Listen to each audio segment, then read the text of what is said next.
हरिओम. आज गुरुवार 27 फेब्रुवारी 2025. सद्गुरू ब्रह्मचैतन्य गोंदवलेकर महाराज यांच्या प्रवचनाचा आजचा हा भाग. नामाचं प्रेम का येत नाही?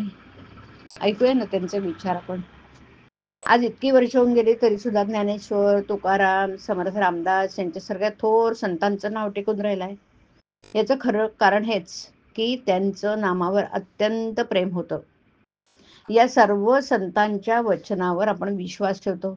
त्यांच्याप्रमाणे नामाचं प्रेम आपल्याला यावं असं आपल्याला वाटतं. पण ते प्रेम आम्हाला का उत्पन्न होत नाही याचा विचार आपण करायला पाहिजे. त्या नामाला उपमा देताना ते अमृतापेक्षाही गोड आहे असं त्यांनी सांगितलं. नामाला अमृताची उपमा देताना त्या अमृताच्या पलीकडे दुसरी गोष्टच नाही असं आपण म्हणतो.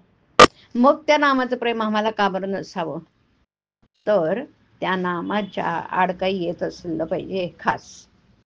ज्याप्रमाणे आपण तोंडात साखर घातल्यावर आम्हाला जर ती गोड लागली नाही तर तो दोष साखरेचा नसून आमच्याच तोंडाला चव नाही असं आपण म्हणतो. त्याप्रमाणे नामाची गोडी आमच्या अनुभवाला येत नसेल तर आमच्यामध्येच काहीतरी दोष असला पाहिजे खास. नामाचं प्रेम येण्याला बहुतेक लोक काही ना काही अडचणी सांगतात. कोणाला विचारलं की नामाचं प्रेम का येत नाही, तर तो सांगतो माझं लग्न झालं नाही.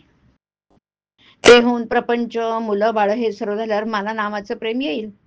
पण लग्न करून मुलं बाळ असलेल्या किती लोकांना नामाचं प्रेम लागलंय.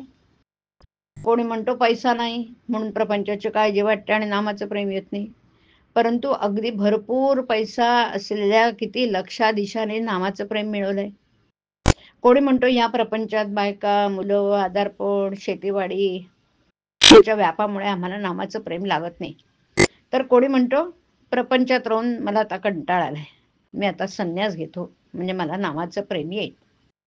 तर कोणी प्रापंचिक दुःखाला कंटाळून अगदी आत्महत्या करायला निघतो. अशा रीतीने सर्वजण ज्या परिस्थितीत असतात त्या परिस्थितीत नामस्मरणाला अडचणच सांगत असतात. नामाचं प्रेम न यायला खरोखरच परिस्थिती कारणीभूत आहे का याचा विचार आपण करायला पाहिजे. मला वाटतं की नामाचे प्रेम न यायला खरोखर कारण कोणतं असेल तर भगवंत हवा असं आम्हाला मनापासून वाटतच नाही. भगवंत हवा आहे असं वाटणं हे खरोखर भाग्यांचं लक्षण आहे. तुम्हाला खरोखर भगवंत हवा आहे असं वाटू लागलं म्हणजे त्या हवेपणातच त्याच्या प्राप्तीचा मार्ग दिसू लागेल. नामाची गोडी अशी विलक्षण आहे ना की ज्याला ती लागली त्याला स्वतःचं भान राहत नाही, म्हणून नामाला वाहून घ्यावं. हरिओम. हरिओम तत्सत. हरिओम.